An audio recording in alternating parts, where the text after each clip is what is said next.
نحمده ونصلي على رسوله الكريم أما بعد رب اشرح لي صدري ويسر لي أمري واحلل عقدة من لساني يفقهوا قولي۔ دینی رہنمائی کی مجلس نمبر 236 میں سبھی سامعین کی خدمت میں السلام علیکم ورحمۃ اللہ وبرکاتہ عرض ہے۔ آج کی مجلس میں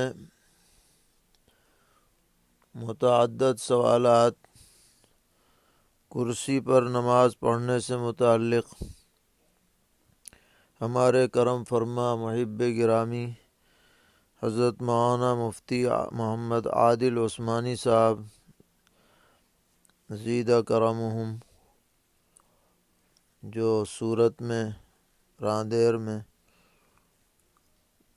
مسجد حزیرہ والی مسجد میں امام ہیں، اور حضرت اقدس حضرت مولانا مفتی عبدالرحیم صاحب لاجپوری رحمۃ اللہ علیہ کے نواسے ہیں، ہمارے بھی مخلص احباب اور دوستوں میں ہیں۔ انہوں نے متعدد سوالات اس موضوع پر بھیجے ہیں۔ ان میں سے پہلا سوال یہ ہے کہ کرسی پر نماز پڑھنا کب درست ہے؟ تو جواباً عرض ہے کہ جب کوئی شخص اتنا معذور ہو جائے کہ سجدے پر قادر نہ رہے یا سجدہ کرنے میں ناقابل تحمل تکلیف ہوتی ہو، تو اس کے لیے کرسی پر بیٹھ کر اشارے سے نماز پڑھنے کی اجازت ہے۔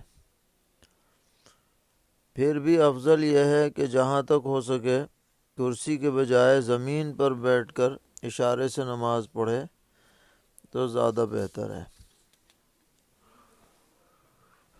اسی سلسلے میں سوال ہے کہ کرسی پر بیٹھ کر نماز پڑھنے والا جب جماعت میں شریک ہو تو صف کے کنارے پر کرسی رکھے یا درمیانی صف میں بھی رکھ سکتا ہے؟